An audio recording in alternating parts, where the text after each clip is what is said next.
우리 한번 따라 하시겠습니다. 새해엔 용서해야 된다. 용서해야 된다. 예. 우린 지난주일부터 신년 축복 기도회 시리즈가 새해엔 시리즈였거든요. 새해엔.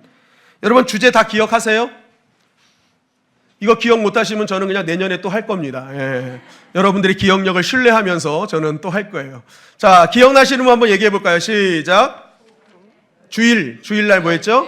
열매. 그 다음에요? 승리. 맞습니다. 그 다음에 복. 그 다음에요? 성령. 그 다음에 평안. 그 다음에 보호. 예, 맞습니다. 6개. 기가 막히십니다. 여러분, 이 은혜가 2025년도에 임하기를 간절히 소망합니다. 근데 중요한 건 뭐냐면 이 은혜가요, 저는 일시적인 은혜가 되지 않았으면 좋겠어요. 한시적에 그냥 신년 축복기도에 딱 끝나면 끝나는 게 아니라 여러분 2025년도 계속되고 지속되는 은혜가 되기를 간절히 소망합니다. 은혜는 그게 은혜거든요. 지속적인 은혜. 계속된 은혜. 그죠? 그렇다면 이 지속적인 이 풍성한 은혜, 좀 하나님께서 이렇게 좋은 것들을 약속하셨는데 이 약속이 진짜 우리 삶 가운데 지속적인 은혜가 되려면 우리는 어떻게 해야 될까? 오늘 그것을 한번 나눠보길 원합니다. 우리 빌립보서 1장 9절 말씀 시작. 내가 기도하노라 너희 사랑을 지식과 모든 총명으로 점점 더 풍성하게 하사. 바울이 말하는 거예요. 내가 정말 간절히 기도하는 제목이 있다. 그게 뭐냐면 너희들이 사랑으로 더 풍성해지길 원한다. 사랑으로 풍성해지길 원한다는 거예요. 여러분, 만약에 여러분들 기도 제목이 있는데 여러분들 무엇을 풍성하길 원하는가? 이것을 놓고 기도한다고 할 때 여러분 어떤 풍성함을 놓고 기도하시겠습니까? 아마 우리는 각자 다를 거예요. 어떤 사람은 난 지혜가 부족하니까 지혜를 풍성하게 해주십시오. 저는 건강이 약하니까 건강을 풍성하게 해주십시오. 우린 재정이 부족하니까 재정을 풍성하게 해주십시오. 우리 각자가 아마 풍성함을 놓고 기도하라 그럴 때 아마 다 다른 그런 기도 제목이 나올 겁니다. 그런데 오늘 말씀해 보니까 바울은 다른 것보다도 사랑이 풍성해지기를 기도하는 거예요. 사랑이 풍성해지기를 원한다. 그럼 왜 바울은 그 많은 것들 중에 이 사랑이 풍성해지기를 원했을까?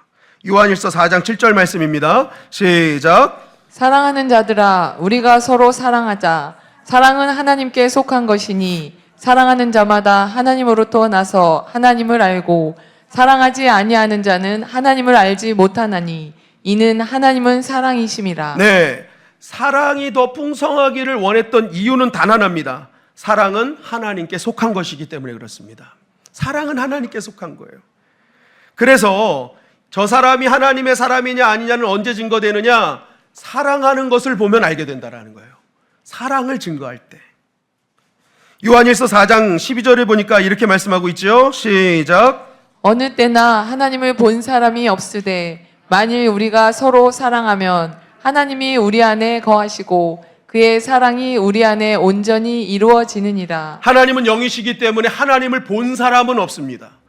그러나 하나님이 어떤 하나님인지는 보게 되는 경우가 있는데 그게 뭐냐면 어떤 사람이 하나님을 너무 사랑해서 그 사랑이 거함으로 말미암아 그 하나님의 사랑이 이웃 사랑으로 흘러가는 것을 보며 그것을 보면서 하나님이 계시는구나 라고 그때 알 수 있다라는 거예요. 그러니까 잘 보세요. 이 사람이 바울이 왜 사랑 안에 거하고 풍성해지길 원하냐면 그 하나님의 그 사랑을 아는 자는 그 하나님의 사랑이 흘러넘치게 돼서 항상 무슨 일을 하든 하나님이 기뻐하시고 하나님이 원하시는 일을 하게 됩니다.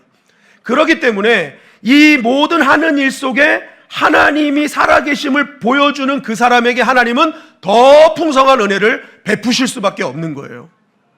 그러니까 바울이 뭐 하는 거예요? 사랑 안에 풍성해지라는 것입니다. 여러분, 예수님께서도 뭐라고 하셨어요? 가장 크고 첫째 되는 개념이 뭐다? 사랑이다. 그리고 뭐예요? 이웃사랑이다. 두 번째 계명. 그러니까 하나님 사랑은 반드시 이웃사랑으로 증명되게 되어 있다는 거죠. 모세의 그 많은 율법 속에 10가지로 요약하면 10계명이 되고 이 10계명을 2가지로 요약하면 하나님 사랑, 이웃 사랑이 되는 것입니다. 그러니까 여러분, 성경에서 신앙의 완성은 사랑이에요. 사랑. 그것을 강조하고 있는 겁니다. 우리의 신앙의 완성은 사랑이다. 그러니까 사랑이 빠지면요, 여러분, 이 신앙은요 끝난 거예요. 이게 완벽하지 않은 거예요. 여러분, 가정이 재정적으로 잘 풀려요. 뭐 좋은 집도 생겼어요. 아이들도 원하는 대학에 다 갔어요. 막 직장 취직도 잘 됐어요. 겉으로 보기엔 너무 좋아. 건강도 막 좋고. 그런데 그 집에 한 가지 빠진 게 있어. 사랑이 빠져 있다고 생각해 보십시오. 맨날 좋은 일이 있는데도 가족끼리 맨날 싸우는 거야. 내 뜻대로 안 되면 막 분노하고 상대방을 억압하고. 아무리 큰 집이든 아무리 좋은 집이든 그런 집은요 천국이 아니라 지옥인 거죠. 아무리 잘 풀리면 뭐해? 사랑의 결핍이 있으면요 그 집은 절대 좋은 집이 될 수 없다라는 거죠. 교회도 막 건물이 아름다웠게 지어집니다. 재정도 넉넉해져요. 사람도 많아져요. 그런데 교회에 사랑이 없어. 맨날 싸워. 내가 그 거식이 나오면 난 안 나와. 응? 맨날 그 마음속에 막 분노 때문에 눈도 안 마주쳐. 인사도 안 해. 아무리 앞에서 목사가 천국을 외쳐도 그 교회는 지옥인 거예요. 지옥. 뭐가 빠졌기 때문에? 사랑이 빠졌기 때문에. 고린도전서 13장 1절 말씀을 다 같이 한번 읽어볼까요? 시작. 내가 사람의 방언과 천사의 말을 할지라도 사랑이 없으면 소리나는 구리와 울리는 꽹과리가 되고, 내가 예언하는 능력이 있어 모든 비밀과 모든 지식을 알고 또 산을 옮길 만한 모든 믿음이 있을지라도 사랑이 없으면 내가 아무것도 아니요. 내가 내게 있는 모든 것으로 구제하고 또 내 몸을 불사르게 내둘지라도 사랑이 없으면 내게 아무 유익이 없느니라. 여러분, 내가 신비로운 은사를 갖고 있어요. 방언도 하고 막 예언도 하고 막 많은 은사도와 은혜들이 있어요. 그런데 아무리 그것을 갖고 있다 할지라도 사랑이 없으면요 울리는 꽹과리에 불과하다는 거예요. 아주 듣기 싫은 소리라는 거예요. 내가 아무리 믿음이 좋다고 말해도 사랑이 없으면요 그거 다 잘못된 믿음이라는 거예요. 내가 모든 것을 구제하고 선교하고 막 주의 일을 막 할지라도 사랑이 없으면 하나님께서 그런 거예요. 나랑 상관없는 거라고. 헛일한 거라고. 사랑이 없으면 다 잘못된 거라는 거예요.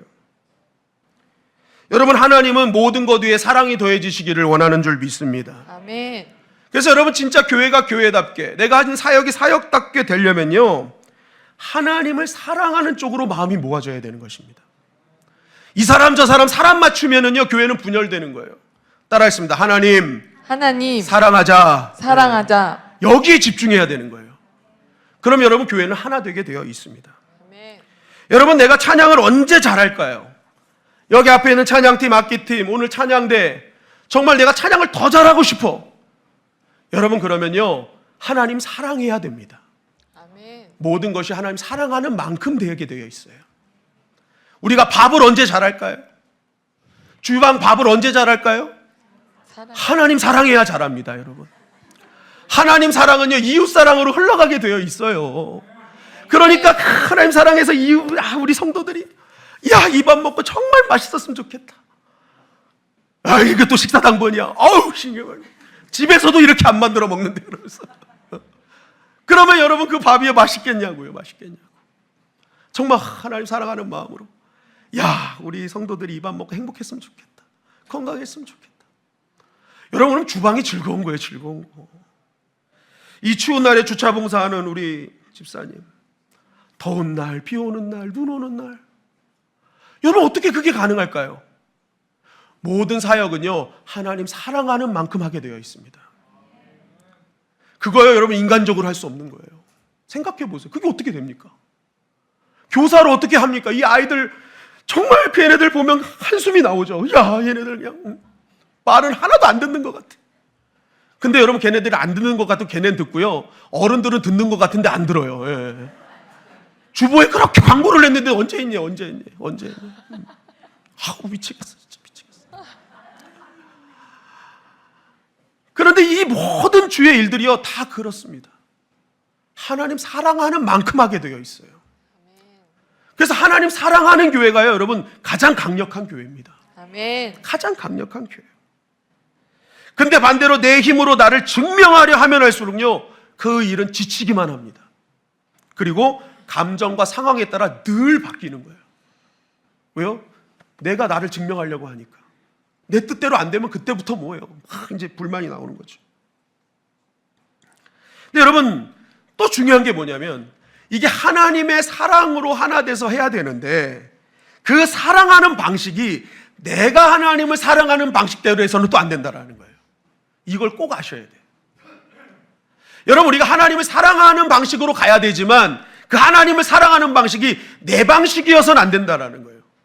하나님이 원하시는 방식으로 사랑해야 된다라는 것입니다. 아멘. 그게 말씀이잖아요. 말씀의 기준을 두고. 그러니까 여러분, 교회는요, 말씀으로 하나 될 때 교회는 하나 되는 것입니다. 아멘. 절대로 여러분 목사의 생각으로 하나 되면 안 돼요. 말씀으로 목사도 하나 되고 여러분들도 하나 되면요, 교회는 하나 되게 될 줄 믿습니다. 아멘. 말씀이 중요한 거예요. 말씀.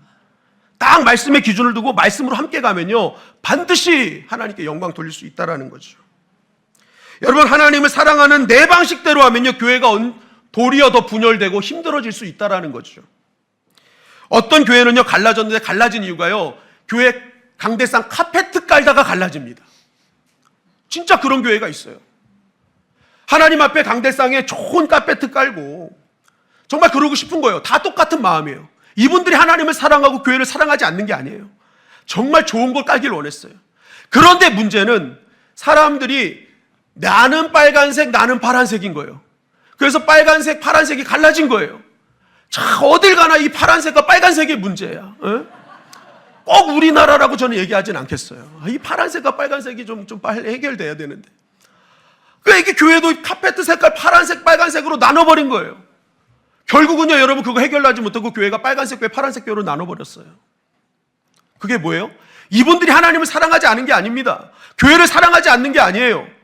사랑하는데 자기 방식대로만 사랑하는 거예요. 좋은 카페트 깔아야죠. 좋은 색깔 깔아야죠. 근데 그게 뭐야? 자기 방식이었어요. 여러분, 하나님의 사랑을 카페트 색깔이나 재질 정도 바꾸는 이 본질, 비본질적으로 싸운다. 이게 잘못된 거죠.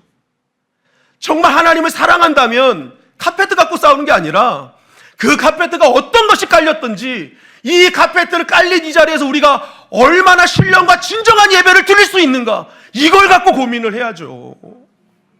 진짜 하나님을 사랑하는 것은 예배로 표현되는 거 아니겠어요? 하나님을 사랑하는 건 기도로 표현되는 거 아니겠어요? 그러면 여러분, 진짜 싸울 것은 우리가 모여서 정말 우리가 어떻게 하면 더 기도를 잘할 수 있을까? 어떻게 하면 하나님께 더 신령과 진정으로 예배할 수 있을까? 여러분, 적어도 하나님을 사랑하면 이것 갖고 싸워야 되는 것입니다. 밥에 쌀이 왜 이 모양이냐고, 오늘 밭은 왜 이러냐고, 아주 그냥 답답해 죽겠어요. 답답해 죽겠어요. 맨날 그런 비본질적인 것 갖고 싸우다가 교회가 맨날 힘든 거예요. 나는 우리 교회가 정말 하나님 사랑을요, 얼마나 더 예배를 잘 드릴까라고 싸우면 좋겠어요. 응? 얼마나 더 우리가 신령과 진정으로 하나님의 사역을 감당할 수 있을까? 이거 갖고 싸워야죠. 이거 갖고. 이게 진짜 싸움이고 이게 진짜 하나님 기뻐하시는 일 아니겠어요? 이런 거 싸우면 하나님 얼마나 기뻐하시겠냐고요. 아멘. 이게 진짜 하나님을 사랑하는 자의 모습이라는 것이죠. 그런데 우리는 너무 비본질적인 목숨을 걸어요. 형식, 방법, 규칙, 정관. 여러분, 이 모든 것에 사랑을 더해야 될 줄 믿습니다. 아멘.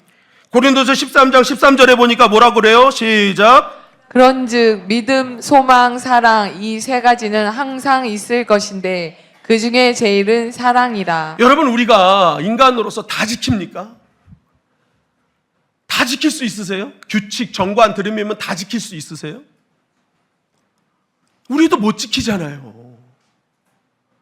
다 못 지키는데 왜 자꾸만 그런 것 갖고 들이밀어서 넌 왜 이러냐, 넌 왜 이러냐, 왜 이러냐고요.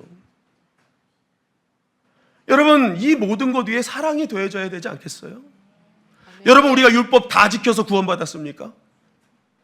여러분, 율법 다 지켰다고 자신할 수 있으세요? 여러분, 우리 그거 못 지켜도 있는 모습 그대로 받아주셔서 용서함 받고 죄사함 받지 않았어요? 아멘. 우리는 10,000달란트 탕감받은 자예요. 탕감받은 은혜로 산다고요. 아멘. 그런데 왜 그 탕감받은 그 사랑을 생각 못하고 규칙과 바리새인과 율법사가 되어서 왜 그거 안 하면 싸우냐고요. 여러분, 주님의 사랑은 잘잘못을 가리는 게 아닙니다. 주님은 잘잘못 가렸으면 우리는 지금 구원받지 못했어요. 그거 못 지켰어도 주님께서 긍휼과 은혜로 사랑을 베푸셨기에, 그 모든 것 위에 사랑이 더해 주셨기에 오늘도 우리가 구원을 받았잖아요. 아멘. 그럼 그 은혜를 알면, 그 10,000달란트 탕감 받았으면 정말 나에게 잘못한 사람 1,000달란트나 되겠습니까? 나 같은 자도 구원 받았는데. 여러분, 그 은혜를 알면 우리도 그 은혜로 뭐예요? 구원의 그 은혜를 베풀 수 있다라는 것입니다. 여러분, 하나님을 사랑하되 하나님의 방법대로 사랑하시기를 주님의 이름으로 간절히 축원합니다. 네. 내 방법대로 사랑하지 마세요. 내 기준대로, 내 뜻대로. 나도 지키지 못하면서 왜 자꾸만 들이미냐고요. 우리는 모든 것 위에 사랑이 더해져야 되는 거예요. 그러면 하나님의 뜻대로 사랑하는 사람의 모습이 무엇이냐는 거죠. 골로새서 3장 12절 말씀입니다. 시작. 그러므로 너희는 하나님이 택하사 거룩하고 사랑받는 자처럼 긍휼과 자비와 겸손과 온유와 오래 참음을 옷 입고. 자, 여러분은 하나님의 택하심을 입은 사랑받은 거룩한 사람들입니다. 그 사랑으로 여러분들은 거룩해졌습니다. 그러면 이제부터 여러분들은 그 은혜를 알고 옷을 바꿔야 된다라는 거예요. 무슨 옷을 입어야 되느냐? 긍휼과 자비와 겸손과 온유와 오래 참음의 옷을 바꿔 입으십시오라는 겁니다. 여러분, 사람은 직업이나 주어진 역할에 따라 옷을 바꿔 입습니다. 평상시에는 그 사람이 뭐 어떤 일을 하는지 잘 몰라요. 그러나 그 사람이 역할이 주어져요. 그 사람이 경찰의 직업이면 그 사람은 경찰 제복으로 갈아입습니다. 군인이면 군복으로 갈아입고요. 의사면 의사 가운을 입습니다. 운동선수는 운동복으로 다 갈아입죠. 평상시엔 구분이 안 가요. 그런데 그 역할을 하는 순간부터 그들은 옷을 갈아입기에 그 사람이 어떤 사람인지를 깨닫게 되고 그 사람 역시도 옷을 갈아입었기에 그에 합당한 일을 하게 되어 있다라는 것입니다. 여러분, 성도들도 마찬가지죠. 예수 십자가의 은혜로 우리는 탕감받은 은혜로 새로운 옷을 입은 자들이라는 거예요. 하나님의 새로운 옷을 입었는데 그 하나님의 백성으로 자녀로서 어떤 옷을 입었느냐, 어떤 옷으로 갈아입었느냐, 긍휼과 자비와 겸손과 온유와 오래 참음으로 옷을 입었다라는 겁니다. 긍휼은 다른 사람을 불쌍히 여겨 돌보는 마음이고, 자비는 남을 깊이 사랑하고 가엾게 여기는 마음이며, 겸손은 자신을 낮추고 다른 사람을 존중하는 마음입니다. 온유는 온화하고 부드러운 성격과 태도를 말하는 것이고, 오래 참음은 오래 참아내는 힘인데 이것은 사람을 참아내는 힘입니다. 인내는 상황을 참아내는 힘이고요. 그러니까 여러분, 이 그리스도로 말미암아 은혜 받은 자, 탕감 받은 자, 그 사랑으로 변화된 자의 옷 입은 자들은요, 어떤 특징을 갖고 있느냐? 다 상대방에게 집중하는 그러한 모습으로 바뀌게 되어 있다는 것입니다. 이 옷들이요, 다 상대방을 위한 옷이에요. 긍휼, 자비, 겸손, 온유, 오래 참음, 뭐예요? 다 상대방을 참아주고, 상대방을 높게 여기고, 상대방을 긍휼히 여기고, 상대방을 가엾게 여기는 그 마음을 갖고 있는 거라는 것입니다. 여러분, 우리는 바로 하나님의 자녀로 산다는 것, 사명으로 산다는 것은 바로 우리가 하나님의 자녀 됐음을 인정하면 이 옷을 갈아입는 자로 나아간다라는 거예요. 그럼 이 옷을 입은 자, 하나님의 사랑으로 바뀌어서 이 옷을 입은 자는 어떻게 살아가느냐는 거죠. 골로새서 3장 13절 말씀입니다. 시작. 누가 누구에게 불만이 있거든 서로 용납하여 피차 용서하되 주께서 너희를 용서하신 것 같이 너희도 그리하고. 하나님의 사랑으로 인해 새 옷을 입은 사람은 불만이 생길 때 그 불만을 표출하는 것으로 가지 않고 용납하고 용서하는 모습으로 나타난다는 것입니다. 즉, 하나님의 사랑을 입은 자, 그 큰 사랑을 아는 자는 바로 이러한 불만이 있을 때 전혀 세상과는 다른 모습으로 등장하게 되어 있다는 거예요. 여러분, 우리가 사는 공동체는 한 사람 한 사람이 다 다릅니다.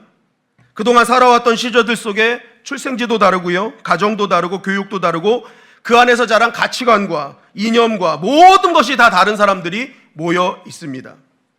그러다 보니까 나타나는 현상이 뭐예요? 불만이 나타나게 되어 있는 것입니다. 서로 다 다르기 때문에.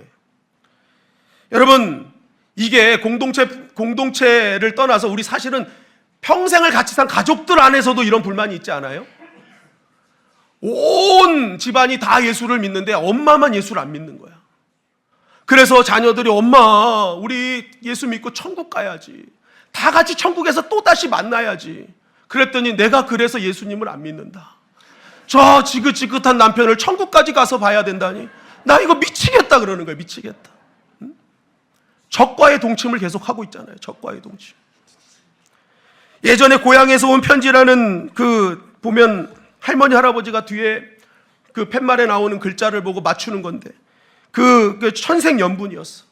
그래서 할아버지가 할머니한테 설명해요. 당신하고 나 사이를 뭐라 그러지? 그랬더니 왼수. 그러니까 할아버지가 아니 네 글자. 평생 원수 그러더라는 거예요. 응?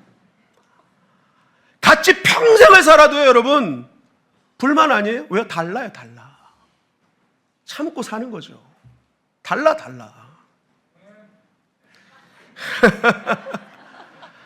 가정도 그러는데 교회는 어련하겠냐고요, 여러분. 다 달라요, 다 달라. 더 나아가서요, 교회는요, 시당의 수준도 다르잖아요. 아멘. 넓이와 깊이가 다르다니까요. 그러니까 여러분, 얼마나 다른 게 교회예요. 다 다르기 때문에 교회에서는 여러분, 불만이 나올 수밖에 없습니다. 여러분, 바울도 지금 골로새서를 쓰는데 그 골로새 교회한테 보내는 거잖아요. 그 교회한테 보낼 때 뭐라는 거예요? 불만이 있거든. 불만이 있다는 거예요, 교회 지금. 그 교회 불만이 너무 많다는 거예요. 내가 그래서 그 해결 방법 가르쳐 줄게 라고 말하는 거거든요. 여러분, 교회는요, 불만이 없는 곳이 아니에요. 불만이 있어요. 왜? 다 다르기 때문에. 그러니까 뭘 하려고 그러면 이것 왜 하냐고 그러고 저것 왜 하냐고 그러고 다 오케이가 안 나는 겁니다. 그러다 보니까 진행하는 입장에서 서운한 거죠. 왜 이걸 이렇게 마음을 안 모아주지? 그러다 보니까 뭐예요? 관계에 어려움도 생기고 상처가 생기는 겁니다. 근데 여러분 기억하세요. 이 모든 것이 다름에서 온다니까요. 그게 정말 싫어서, 내가 싫어서라기보다 다른 거예요. 관점이 다르고 생각이 다른 거예요. 여러분, 그래서 사도 바울이 얘기를 하는 겁니다. 내가 이거 해결 방법 가르쳐 줄게. 이 불만이 나올 때 교회는 뭐가 다르냐면 이 다름을 용납하는 것으로부터 시작돼야 돼 라는 거예요. 서로 용납하여 그러잖아요. 용납이 뭐예요? 있는 그대로를 받아들이는 것입니다. 저 사람의 다른 모습을 저 사람은 다르구나, 틀린 것이 아니라 다르구나 라는 것을 용납하는 것으로부터 시작하라는 거예요. 저 사람은 살아온 시간과 생각과 가치관과 인연과 신앙관이 나랑 다른 사람이구나, 그러니까 저렇게 반응할 수밖에 없구나, 이걸 받아들이라는 거예요. 여러분, 이 용납이 안 되니까요, 매일 사사건건 방해하는 것처럼 보이는 겁니다. 감정이 좋을 수밖에 없는 거예요. 좋지 않을 수밖에 없는 거예요. 이걸 건너뛰면 그렇다니까요. 그러니까 이거를 용납을 건너뛰면요, 항상 내가 저 사람 내 생각과 같아질 때까지 넌 아웃이야. 내 다시는 안 봐. 이렇게 나오는 거예요. 여러분, 그 사람에 대한 다름을 인정하고 용납하는 이것이 굉장히 중요합니다. 사실 그때부터요, 해결의 실마리를 찾을 수 있다는 거죠. 다른 교회 여자 권사님의 간증을 들었어요. 보게 됐어요. 아들이 결혼을 해서 이제 며느리 될 가정과 같이 상견례를 하는 겁니다. 근데 이제 상견례니까 양가 부모님들이 아주 고급 호텔 레스토랑을 빌려가지고 이제 이렇게 딱 하게 됐어요. 그런데 이 며느리 될 부모님의 사돈들이 평생 동안 시골에서 이렇게 농사를 짓던 분들이에요. 그러니까 이렇게 좋은 호텔에서 좋은 이런 양식을 먹는 게 이게 경험을 해봤겠습니까? 경험을 못한 거죠. 물론 요즘은 좀 다를 수 있지만 옛날에 있었던 거겠죠. 그러니까 이분들이 이제 이 식탁이 세팅이 싹 되는데 이게 보니까 이렇게 꽃갈모자 같은 게 딱 있는 거예요. 이게 냅킨이잖아요. 이렇게 사라고. 근데 이분이 꽃갈모자인 줄 알고 이분들이 꽃갈모자처럼 이렇게 쓴 거예요. 이렇게 딱 쓴 거예요. 나름대로 생각을 하셨겠죠. 그러니까 이게요, 그 순간에 정적이 다 흐르는 거예요. 야, 이걸 어떻게 해야 되지? 이거 그렇게 하는 거 아닙니다 라고 말하면 저분들은 굉장히 당감해 하실 거고, 그렇다고 이거 웃을 수도 없고, 이거 어떡하지? 고민하고 있는데, 그 권사님의 남편이 이 문제를 한 방에 해결하는 거예요. 남편분께서 그것을 같이 쓰시더래요. 이렇게 딱 쓰시더래요. 그러니까 그 안에 있는 사람들이요, 다 아들, 자녀들이 다 할 것 없이 다 썼대요. 다 썼대.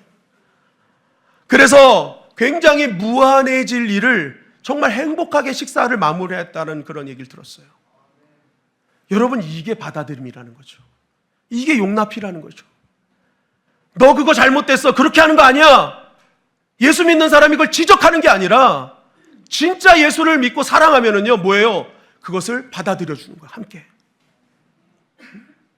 함께 받아들여 주는 거야. 그럴 때 뭐예요?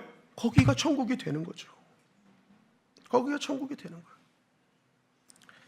여러분, 하나님께서 우리를 각각 다르게 창조하지 않으셨습니까? 그렇기 때문에 우리를 이것을 안다면 우리는 먼저 용납해야 되는 겁니다. 그분이 나랑 다르다는 것을. 여러분, 이 용납이 왜 중요합니까? 용납이 돼야 그 다음 스텝이 가능하기 때문에 그래요.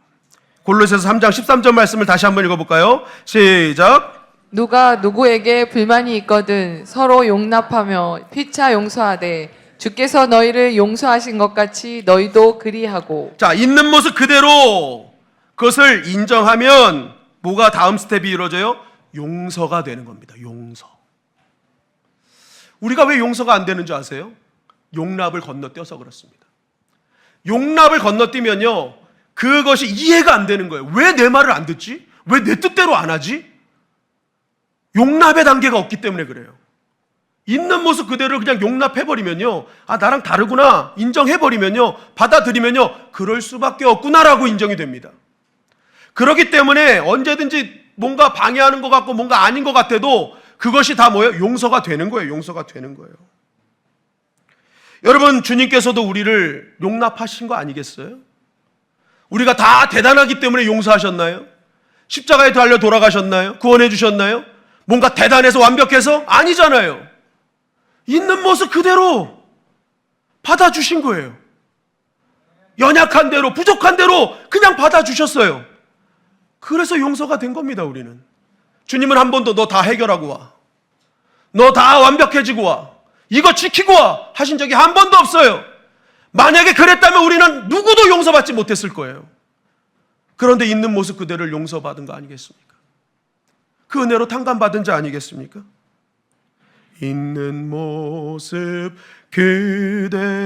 그대로 있는 또 혼자 독창하게 만드시는 거예요.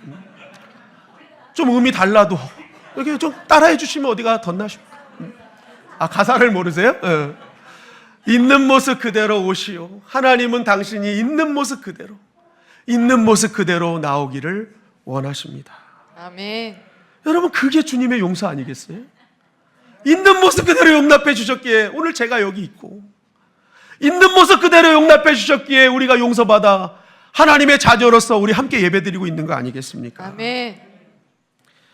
여러분, 마찬가지예요. 우리가 그 용납함으로 용서받은 같이 그 수많은 죄 가운데도 탕감받은 은혜가 있듯이 그 탕감받은 은혜가 있기에 우리는 용서할 수 있는 거예요. 아멘. 내 힘으로는 절대 용서할 수 없어요.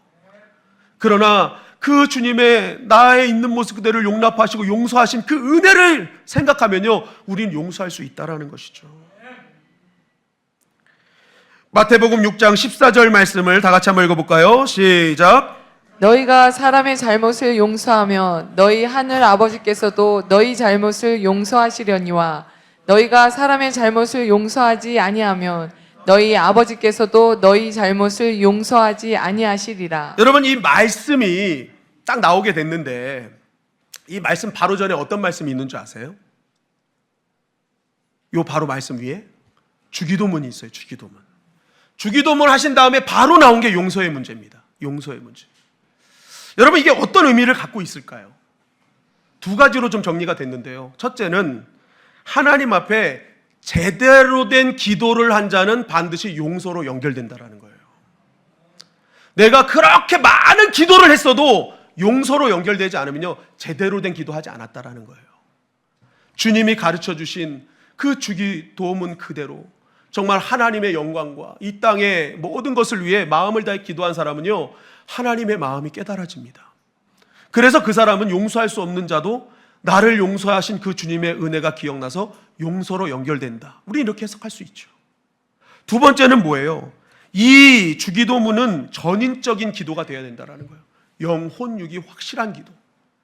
주기도문의 시작은 하나님 나라와 그 아버지에 대한 기도입니다. 영적인 기도죠. 그리고 마무리될 때 일용할 양식을 구하랍니다. 육신적인 기도입니다. 하나님의 백성은 영적인 기도만 하는 게 아니라 육신적으로 요구할 수 있는 특권이 주어진 자들이라는 거예요. 근데 중요한 것은 영적인 기도, 육적인 기도만 하는 게 아니라 혼적인 기도를 해야 되잖아요. 그게 마음 아니에요, 마음? 그 혼, 생각, 마음. 그런데 그 기도가 뭐냐? 바로 용서라는 거예요, 용서. 이게 영혼육을 완성시키는 기도라는 거예요. 그래서 하나님 앞에 이러한 완성된 기도하는 자가 결국 완벽한 하나님의 응답을 받는 주인공이 될 수 있다는 것입니다. 그러니까 여러분, 이 용서라는 게 얼마나 중요하냐면요, 하나님과 나의 관계를 풀어내는 이것이 용서라는 거예요. 용서. 마태복음 5장 23절에 보니까 그러므로 예물을 제단에 드리려다가 거기서 내 형제에게 원망할 들을 만한 일이 있는 것이 생각나거든 예물을 제단 앞에 두고 먼저 가서 형제와 화목하고 그 후에 와서 제물을 드리라 라고 말씀하고 있어요. 이게 뭔 말이에요? 예배를 드리러 오는데 내 마음속에 여전히 해결되지 않는 사람과의 관계가 있어요. 내가 잘못한 사람은 내가 저 사람한테 사과를 해야 되는데, 내가 그 피해를 입은 사람은 저 사람한테 내가 그래도 용서를 선포해야 되는데, 근데 이게 안 되는 거예요. 안 되는 거. 그런데 오늘 주님 말씀하세요. 너희 그거 해결하지 않고 드리는 예배 그거 아무런 쓸모 없다. 그거 먼저 해결하고 와야 그 예배가 내가 받는 예배야. 그 말씀하시는 거거든요. 그러니까 이게 무슨 말이에요? 이 사과하고 용서하는 이러한 것들이 안 되면 하나님과의 관계가 막힌다는 거예요. 아무리 뭘 해도요, 이런 막힌 하나님과의 관계에서 뭐가 이루어지겠습니까? 그러니까 하나님 뭘 하신가? 용서하라는 거예요. 용서하고 사과하고. 그거 해결되면 너와의 나와의 관계도 완전히 풀린다. 묶였던 게 다 열려진다. 다 누리게 될 것이다 말씀하시는 거예요. 여러분, 그래서 용서는요, 상대방을 위한 게 아니라 따라하십니다. 나를 위한 것이다. 나를 위한 것이다. 나를 위한 거예요, 나를.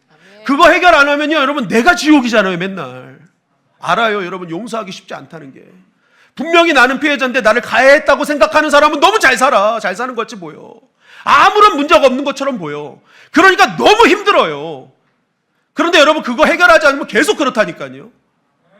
그래서 여러분, 그거 해결하는 것은요, 저 사람을 위한 게 아니라 나를 위한 거라니까. 나를 위한 거. 하나님이 도피성을 만들라고 하십니다.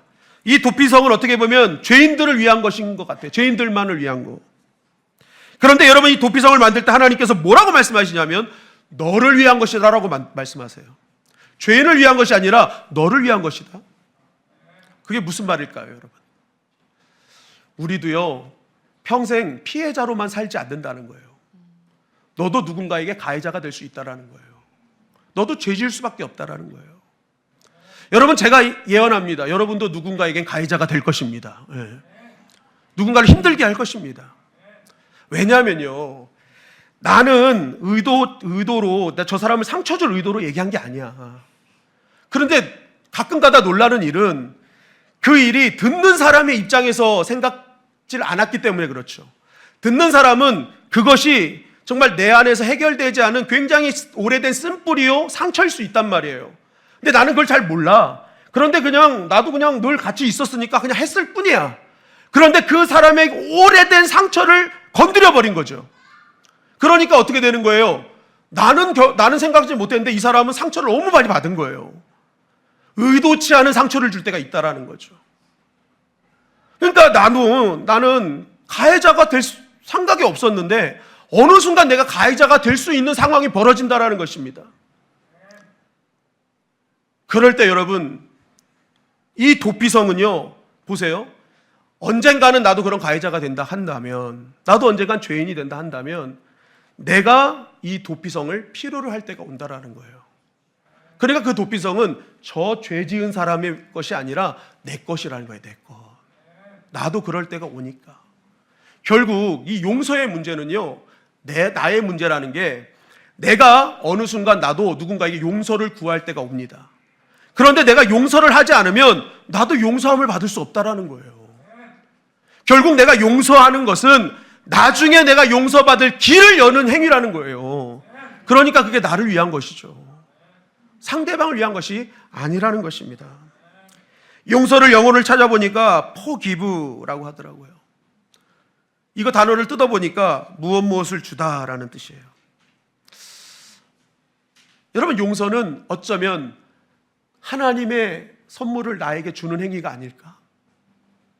하나님의 선물을 받는 행위가 아닐까? 여러분, 용서를 하면 상대방은 은혜를 받은 거잖아요. 그러면 여러분, 그것이 얼마나 복된 일이겠습니까? 그러한 용서를 통해 하나님은 드러나시고, 그 용서를 통해 내가 하나님을 얼마나 사랑하는지를 증거했기 때문에 하나님은 그 사랑하는 자에게 더 풍성한 은혜를 베풀어 주신다는 것이죠. 이런 글을 봤어요. 나비를 모이게 하는 방법. 나비를 쫓아서는 모을 수 없다라는 거죠. 정말 나비를 모으고 싶으면 정원을 가꾸라는 것입니다. 정원을 가꾸는 일은 굉장히 시간이 걸리고 많은 희생이 필요하죠. 씨앗을 심고 물을 주고 인내심으로 기다려야 하는 날들이 있습니다. 그러나 그 정원이 완성되면 꽃들이 피어나고, 꽃들이 피어나면 그때는 모이지 말라 해도 나비들은 모이게 되어 있다는 거죠. 이제는 쫓아다니지 않아도 항상 그 나비의 틈에서 우리는 살아갈 수 있다는 겁니다. 여러분, 이것을 통해 깨닫는 게 있어요. 하나님의 축복과 은혜는 쫓아다니는 것이 아니다. 어쩌면 하나님 앞에 나의 마음을 은혜의 정원으로, 믿음의 정원으로, 사랑의 정원으로 만들어내는 게 중요하지 않을까? 그럼 하나님의 은혜는 저절로 임하게 되고, 하나님의 축복은 함께 임하게 되고, 더 나아가 그러한 사랑과 은혜와 용서의 정원으로 말미암아 내 주변에 사람들이 모이게 되고 난 존귀한 자가 되는 것이죠. 여러분, 우리는 예수님을 믿어 새로운 신분을 얻은 자들입니다. 이제는 정말 만달란트 탕감받은 그 은혜로 우리를 자녀 삼아 주셨죠. 그렇다면 오늘 우리가 입어야 될 옷은 자명해지는 것입니다. 오늘 말씀하신 고린도서에 이루어진 그 말씀의 옷을 입어야 돼요. 그리고 용납하고 용서받은 우리가 그 은혜로 또 용납하고 용서하는 자리로 가는 것입니다. 그렇다면 그것은 개인의 복으로 반드시 연결된다라는 겁니다. 그리고 그런 교회에는 큰 부흥의 은혜가 있다라는 거죠. 초대교회에 구원받는 백성이 날마다 더해간 이유는 모든 이방인들이 교회를 인정한 이유는 단 하나입니다. 가난한 자, 억울한 자, 또 이런 불만 있는 자들을 다 받아줬기 때문에 그렇습니다. 다름을 인정하고 그 다름 속에서 주님의 은혜를 함께 나누어 갔던 것입니다. 그것이 믿지 않은 자들에게 감동을 준 것입니다. 여러분, 교회와 성도들은 감동을 주는 일을 선택해야 될 줄 믿습니다. 그것이 뭐예요? 하나님 사랑으로 오늘도 용서하지 못할 자들을 내가 용서하는 거예요. 내가 용서받았듯이. 그러면 여러분, 하나님의 시선도 모이지만 그 감동의 모습이요, 믿지 않는 자들의 시선을 모이게 한다는 거예요. 이 교회는 다르구나. 이 교회는 진짜 하나님의 사랑이 넘치는구나. 이 교회는 진짜 하나님이 임재하시는구나. 그럴 때부터 하나님께서 놀라운 구원받는 백성이 더해가는 교회로 만들어 주시죠. 여러분, 하나님께서 오늘 우리에게 허락하신 믿음의 가족들, 또 우리 목장원들, 선교회원들, 찬양대원들, 교사들, 우리 직분자들, 성도들, 눈으로 보면, 육신적으로 보면 다 달라요. 때로는 그것 때문에 불만도 생길 수 있어요. 그러나 오늘 주님은 말씀하십니다. 교회가 다른 이유는 그 불만을 해결하는 방법이 다르기 때문에 교회라는 것을. 그리스도의 옷을 입고 사랑의 옷을 입고 용납하고 있는 모습 그대로를 받아주며 그렇게 용서하는 것이 교회고, 그것으로 인해 교회는 교회다울 수 있다는 것을 말씀하고 있는 것이죠. 우리가 이 말씀 꼭 기억해서 2025년 한 해 정말 주님을 향한 뜨거운 사랑으로 불만이 있어도 용납하고 용서해서 2025년 한 해는 우리가 신년 기도에 함께 나눴던 열매, 승리, 복, 성령 충만, 평안, 보호가 날마다 풍성하게 임하는 복된 한 해가 되기를 주님의 이름으로 간절히 축원합니다.